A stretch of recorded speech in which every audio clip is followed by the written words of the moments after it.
বাংলাদেশে সংখ্যালঘুদের ওপর নির্যাতন হচ্ছে, বাড়িঘর ভাঙচুর হচ্ছে, মন্দির লুট হচ্ছে। যেটুকু 7% ছিল তাও হয়তো এবার সংহারের পথে। বাংলাদেশে সনাতনী হিন্দুরা কাঁদছেন, দুষ্কৃতীদের কাছে প্রাণ ভিক্ষা চাইছেন, কিন্তু কিন্তুর পরে আর কোনো কথা নেই। কারণ আমি মনে করি না আজকের দিনে এই অবস্থার জন্য হিন্দু ছাড়া অন্য কেউ দায়ী। আজকের এই ভিডিওতে আমি কি বলবো জানি না, কোনো কথা বলার ইচ্ছা বা ভাষা কোনোটাই নেই, তবুও একটা ভিডিও করছি। কারণ সনাতন হিন্দু হিসাবে একটু সামান্য প্রতিবাদ যদি আমি আজকে না করি, তবে আমি নিজের চোখে নিজেই ছোট হয়ে যাব।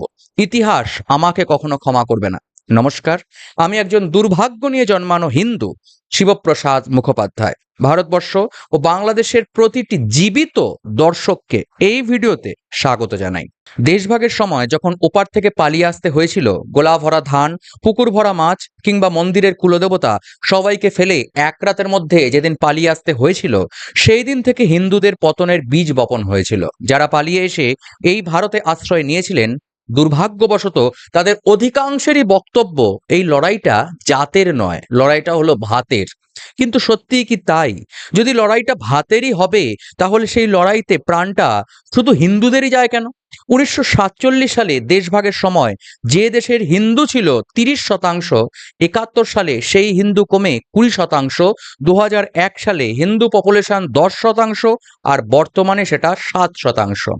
হ্যাঁ, লড়াইটা এভাবে হয়তো ভাতের যে হিন্দুদের যাতে আর ভাতেরই প্রয়োজন না পড়ে, সেই জন্যই হয়তো এত লড়াই, তাই হয়তো এত বিপ্লব।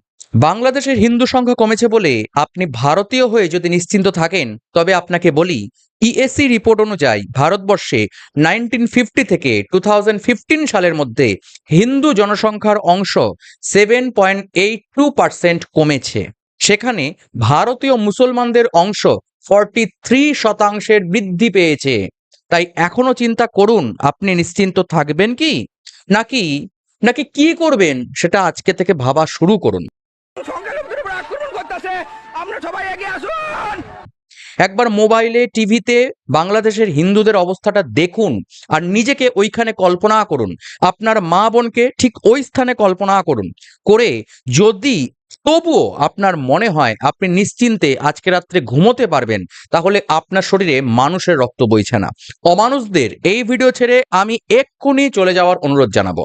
আর যদি আপনি সামান্য হলেও উদ্বিগ্ন হন, তবে আসুন একসাথে আমরা পরিকল্পনা করি কিভাবে আমরা একসাথে লড়ে বেঁচে থাকব, সমাজকে কিভাবে আগামী প্রজন্মের জন্য বাঁচিয়ে রাখব। বাংলাদেশের হাসিনা সরকার ভালো ছিলেন নাকি খারাপ, সেই আলোচনাতে আমি যাব না। ছাত্র আন্দোলন কতটা যৌক্তিক বা সেখানে আমেরিকা পাকিস্তানের কোনো মদত আছে কিনা, সেটাও এই আলোচনার বিষয় নয়। গণতান্ত্রিক রাষ্ট্রে বিপ্লব, আন্দোলন বা বাকস্বাধীনতা থাকবে, সেটাই অত্যন্ত স্বাভাবিক বিষয়। জনগণের পছন্দ না হলে তারা দেশের সরকারকে উৎখাত করবে, এটা খুব ভালো কথা। কিন্তু পান থেকে চুন খসুক বা চুন থেকে পান, হিন্দুদের ওপর এই আক্রমণ কেন? কেন সেই ছাত্র আন্দোলন থেকে আওয়াজ ওঠে, ভারত যাদের মামার বাড়ি, বাংলা ছাড়ো তাড়াতাড়ি।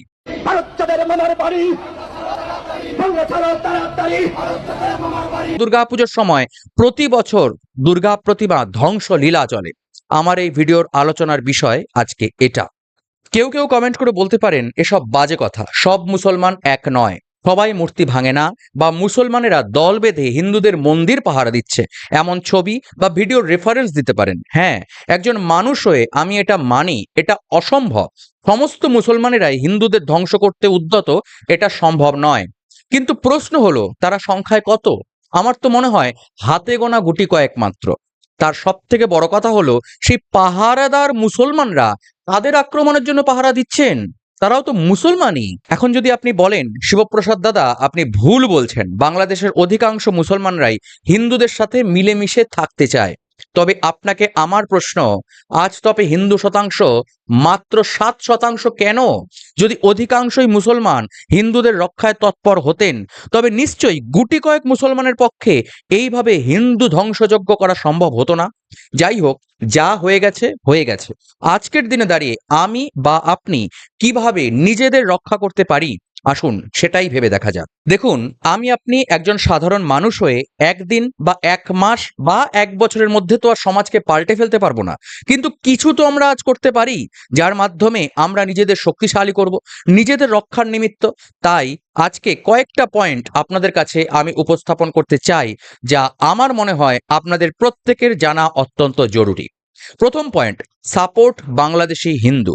সবার আগে, আপনি যদি শুভবুদ্ধি সম্পন্ন মানুষ হয়ে থাকেন, আপনি হিন্দু হন বা মুসলমান বা খ্রিস্টান, আমার কিছু আসে যায় না, আপনি যে হন না কেন, যদি আপনি শুভবুদ্ধি সম্পন্ন মানুষ হন, এখনই এই ভিডিওর কমেন্ট সেকশনে hashtag save Hindus in Bangladesh এবং হ্যাশট্যাগ সেভ হিন্দু টেম্পল লিখে কমেন্ট করুন।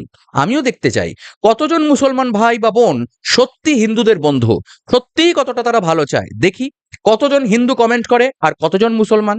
এখানেই শেষ নয়, আপনার আইডিতে এই হ্যাশট্যাগ ব্যবহার করে বাংলাদেশের নিপীড়িত হিন্দুদের নিয়ে কিছু লিখুন, কিছু অন্তত, যা আপনার মন চায়। চাইলে এই কমেন্ট সেকশনে বা এই ভিডিওর কমেন্ট সেকশনে আপনার সেই লেখাটিকে কমেন্ট করে দিন, যাতে সবাই পড়তে পারেন। সোশ্যাল মিডিয়ার ক্ষমতাকে ছোট করে দেখবেন না একেবারেই। আপনার এক একটা হ্যাশট্যাগ পোস্ট বা বাংলাদেশের হিন্দুদের সমর্থনে বানানো লেখা বা ভিডিওতে একটা লাইক বা একটা শেয়ার আসলে হিন্দুদের জন্য এক একটা ভোট, টিকে থাকার বা ক্ষমতায় থাকার শক্তি। আর সব থেকে বড় কথা, এই সোশ্যাল মিডিয়ার সাপোর্টে সেই বাংলাদেশের নিপীড়িত হিন্দুদের মানসিক শক্তি যোগাবে। আমি আশা করি ভিডিওটি পজ করে আপনি ইতিমধ্যেই কমেন্ট সেকশনে hashtag save Hindus in Bangladesh এটা লিখে কমেন্ট করে দিয়েছেন। এবার আসা যাক দ্বিতীয় পয়েন্টে, ইতিহাসের থেকে শিক্ষা নিন। দেখুন, হিন্দুরা ইতিহাস থেকে শিক্ষা নেয় না বলেই আজকে তাদের এই দুরবস্থা। হিন্দুরা ভুলে গেছে কেন ধর্মের ভিত্তিতে দেশভাগ হয়েছিল। হিন্দুরা ভুলে গেছে কিভাবে দেশভাগের সময় দেশ থেকে পালিয়ে আসতে হয়েছিল। হিন্দুরা আজ ভুলে গেছে কাশ্মীরের ব্রাহ্মণ পণ্ডিতদের সে নরসংহার কিংবা দ্য গ্রেট ক্যালকাটা কিলিং। আমি জানি অধিকাংশ হিন্দু আজকের এই বাংলাদেশের হিন্দু সংহারকেও ভুলে যাবেন, কিন্তু তবুও আপনাকে আমি বলবো, প্লিজ প্লিজ, আমি আপনাদের হাত জোর করে বলছি, প্লিজ ভুলবেন না। ইতিহাসকে যদি আপনি সম্মান না করেন, ইতিহাস থেকে যদি আপনি শিক্ষা না নেন, তবে আপনি ইতিহাস হয়ে যাবেন, কিন্তু তবুও সেই ইতিহাস যারা লিখবে সেই ইতিহাসের পাতাতেও আপনি স্থান পাবেন না। তাই ইতিহাস থেকে শিক্ষা নেওয়া শুরু করুন। না, এই ভিডিও দিয়ে আমি একবারও এটা বলতে চাইছি না যে আপনি আজ থেকে মুসলমানদের সাথে সম্পর্ক রাখবেন না বা মুসলিমদের ঘৃণা করুন, একেবারেই নয়। আমি কখনো এটাকে সমর্থন করব না। আমি এটা বলছি, আপনি ইতিহাস থেকে শিক্ষা নিয়ে নিজেকে ও নিজের পরিবারকে সাবধান করুন। আজকে থেকে সেটা শুরু তো করুন। নিজের সন্তানকে এই ইতিহাস বলুন এবং শেখান, কোনোদিন এই ইতিহাস যেন তারা না ভুলে যায়। তৃতীয় পয়েন্টে আসা যাক, প্রতিবাদ করুন। হ্যাঁ, প্রতিবাদ করুন। প্রথমত, আজকের এই ভিডিওর কমেন্টে আপনার প্রতিবাদের মন্তব্য হোক। দ্বিতীয়ত, আপনার ফেসবুক আইডিতে হ্যাশট্যাগ সহ একটা প্রতিবাদ করুন এবং এরপর থেকে যে বা যারা আপনার ধর্মকে ছোট করবে বা ছোট করার অভিপ্রায় রাখবে তাদের প্রতিবাদ করুন। আমি আপনাকে ধর্মান্ধ হতে একেবারেই বলছি না। আমার চ্যানেলের যারা দর্শক তারা জানেন আমি এই ধর্মান্ধতার বিরোধী এবং আমার চ্যানেলে এই বিষয়ে ভিডিও থাকে। কিন্তু ধর্মকে রক্ষা করলে প্রতিবাদ তো অবশ্য করুন। যদি কোনো স্লোগান দেখেন সনাতন বিরোধী, দেশ বিরোধী, তার প্রতিবাদ করুন। সামনে যদি না পারেন সোশ্যাল মিডিয়াতে করুন, হ্যাশট্যাগ ইউজ করুন। দুর্গাপূজায় কোরআন পড়ার আয়োজন হলে প্রতিবাদ করুন। কোরআনকে অসম্মান করতে আমি একেবারেই বলছি না, কিন্তু প্রতিবাদ করুন। দুর্গাপূজায় কোরআন পাঠ হলে মসজিদেও হোক চণ্ডী পাঠ, এটা আপনি বলুন। কেউ ধর্মতলার মোড়ে গরু খেয়ে ধর্মনিরপেক্ষতার প্রমাণ দিতে চাইলে তাকে বলুন যে মুসলমান ওই সভায় দাঁড়িয়ে যদি শুয়োর খায় তবেই আমি সেই ধর্মনিরপেক্ষতার প্রমাণ মানব। যদি সেখানে দাঁড়িয়ে বলতে না পারেন, ফেসবুকে একটি পোস্ট করুন, একটা হ্যাশট্যাগ ইউজ করুন, একটা কমেন্ট করুন, সাপোর্ট করুন। মনে রাখবেন, ইতিহাস যদি ভুলে যান তবে প্রতিবাদ করতেও ভুলে যাবেন। তাই আগে ইতিহাস থেকে নিজে শিক্ষা নিন, নিজের পরিবারকে শিক্ষা দিন, আর তারপর শুরু করুন এই প্রতিবাদের নবসূচনা। চতুর্থ পয়েন্টে আমি এটা বলতে চাই যে নিজের ধর্মের প্রতি সম্মান প্রদর্শন করুন। দেখুন, নিজেদের রক্ষার জন্য আগে নিজের প্রতি সম্মান থাকা দরকার। আজকালকার হিন্দুরা সনাতন শাস্ত্র থেকে দূরে থাকার জন্য নিজেদের জ্ঞানের পরিধি সম্পর্কে নিজেরাই সন্দিহান। আর তাই আগে নিজেকে, নিজের ধর্মের প্রতি শ্রদ্ধা তৈরি করুন। আপনার পক্ষে এটা তো সম্ভব নয় যে সামনের 2 সপ্তাহে বা 2 মাসের মধ্যে সমস্ত শাস্ত্র পড়ে নিয়ে আপনি মহাপণ্ডিত হয়ে যাবেন। তাই নিজের ধর্মের প্রতি আস্থা রাখুন, বিশ্বাস রাখুন, সম্মান রাখুন। মনে রাখবেন, একটা জাতির মনে যদি তাদের নিজেদের ধর্মের প্রতি সন্দেহ ঢুকিয়ে দেওয়া যায়, তবে সেই জাতিকে ধ্বংস করতে অন্য কাউকে প্রয়োজন পড়ে না। তারা নিজেরাই নিজেদের যথেষ্টই নিজেরাই নিজেদের ধ্বংস করে দেয়। আর তাই দেখবেন সোশ্যাল মিডিয়াতে বিভিন্ন রকম অপপ্রচার। হিন্দুরা শিবের লিঙ্গ পুজো করে কেন, হিন্দুরা মূর্তি পুজো করে কেন, হিন্দুরা জনি পুজো করে কেন, হিন্দুদের কোনো একটা দেবতা নয় 33 কোটি দেবতা কেন, শিব নাকি 60,000 বিয়ে করেছিল, শ্রীকৃষ্ণ নাকি লম্পট। কিছু লোক আবার বেদ থেকে শ্লোক দিয়ে এটা প্রমাণ করতে তৎপর যে হিন্দুরা গরু খেতেই পারে। বেদে রয়েছে, বেদে নাকি আছে মূর্তি পুজোর বারণ। কেউ আবার বলছে দুর্গা নাকি আসলে বেশ্যা, মহিষাসুরই আসলে দেবতা। কিংবা কথায় কথায় বিভিন্ন গণমাধ্যমের মাধ্যমে বারবার হিন্দু সংস্কৃতিকে আক্রমণ সে তো লেগেই রয়েছে। কখনো পুত্রান্দেহী কেন বলা হবে, কখনো কন্যাদান কেন হবে, কিংবা কখনো পুষ্পাঞ্জলি কেন সংস্কৃততে হবে, বারবার এই আক্রমণ চলছেই।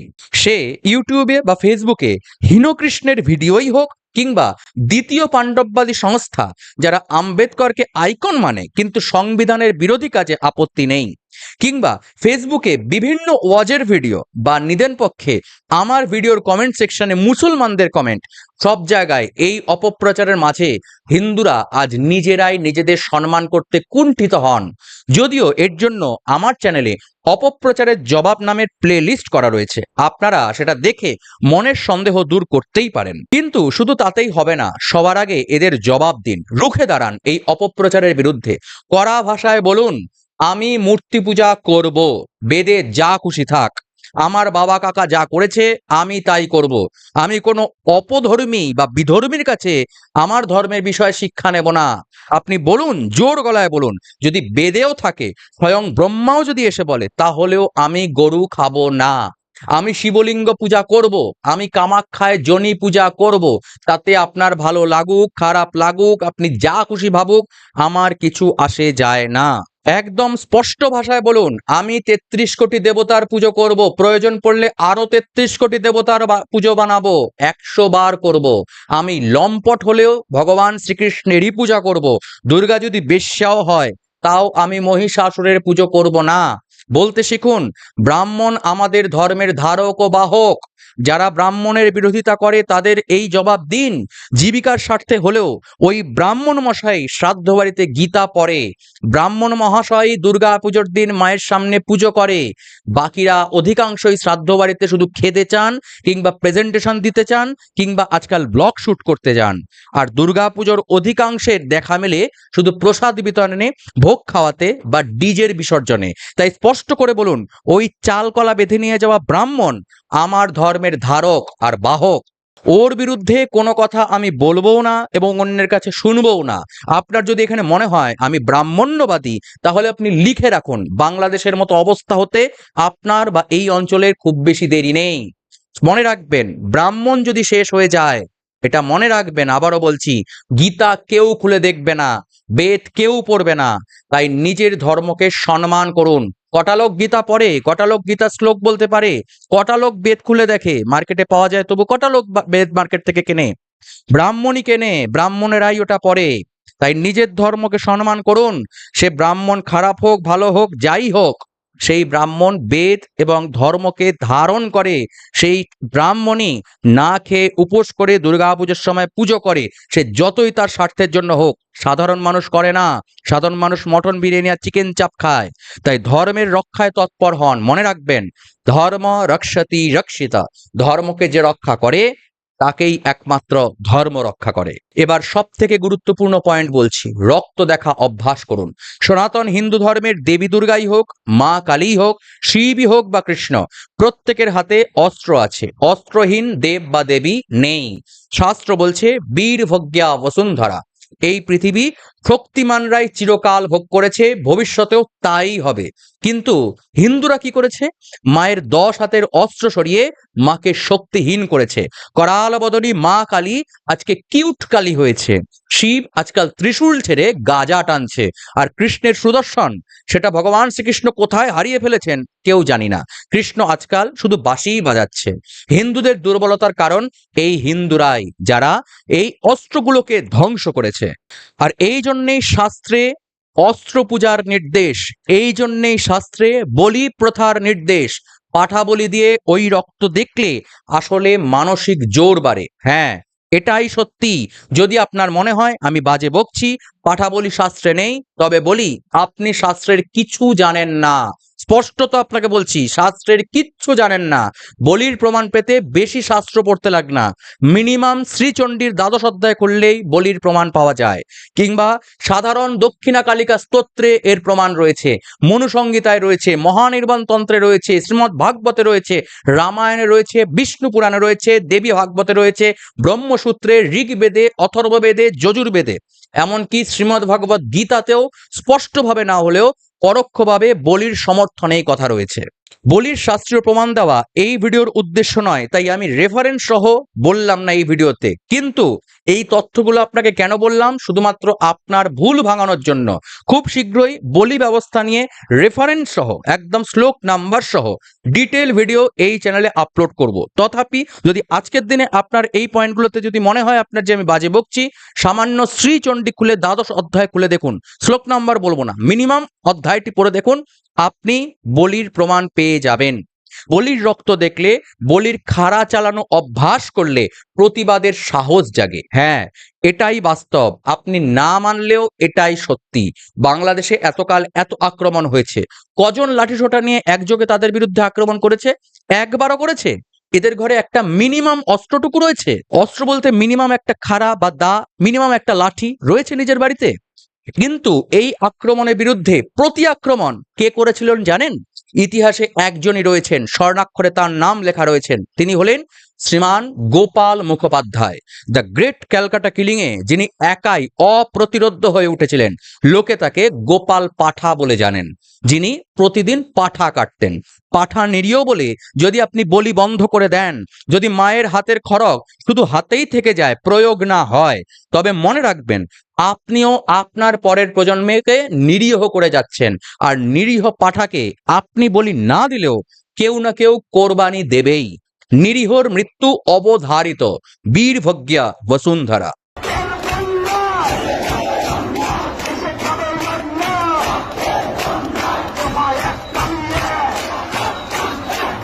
মনে রাখবেন, শাস্ত্রই বলছে পাঠা বলি বিনা শক্তি পূজা হয় না। দুর্গা পূজা বাংলাদেশেও হয়, কিন্তু বলির খাড়া ধরা হয় না। আর বলি হলেও হয়তো এমন এক কোণে হয়, আর আপনি আপনার শিশুর চোখ দেখে শিশুকে বলে ওদিকে তাকাস না, ভয় পেয়ে যাবে। তো আপনার শিশু যে ভীতুই হবে তাতে সন্দেহ কি? একটা গোটা জাতি নিরামিষ আমিষ নিয়ে পড়ে রয়েছে। হ্যাঁ, নিরামিষ খান, বৈষ্ণব হতে চাইলে হন, কিন্তু শক্তির বিরোধিতা করে সমাজকে শক্তিহীন করবেন না। আর আপনিও এই সমাজেরই অংশ। সমাজে সবাই যদি ঢোল করতাল নিয়ে হরে কৃষ্ণ গায় আর সারাদিন মালা জপে, তবে এই দুষ্কৃতীরা আসলে কান্না ছাড়া উপায় থাকবে না। নিজে পাঠা বলি না দিলেও এর বিরোধিতা করবেন না। সমাজে গোপাল পাঠাদের প্রয়োজন রয়েছে, না হলে সমাজকে কেউ বাঁচাতে পারবে না। পাঠা বলি না দিলেও মিনিমাম চাল কুমড়া বা আখ বলি দিন। রক্ত না চাইলে মিনিমাম সিন্দুর মাখিয়ে ওই চাল কুমড়ার গায়ে রক্তের আভা তৈরি করুন, যাতে মিনিমাম খাড়া চালানো অভ্যাস হয়, মিনিমাম রক্ত দেখা অভ্যাস হয়। আবারও বলছি, চিরকাল সনাতন রীতিনীতির প্রতি নিজেরা অসম্মান দেখিয়েছেন বলে আজ এই দুরবস্থা। ধর্মকে রক্ষা করতে শিখুন, তবেই ধর্ম আপনাকে রক্ষা করবে। নয়তো স্বয়ং ভগবান শ্রীকৃষ্ণ জন্ম নেওয়ার সুযোগ পাবে না, তার আগেই সমস্ত সনাতন ধ্বংস হয়ে যাবে, যতই তিনি বলে থাকুন যদা যদা হি ধর্মস্য ইত্যাদি।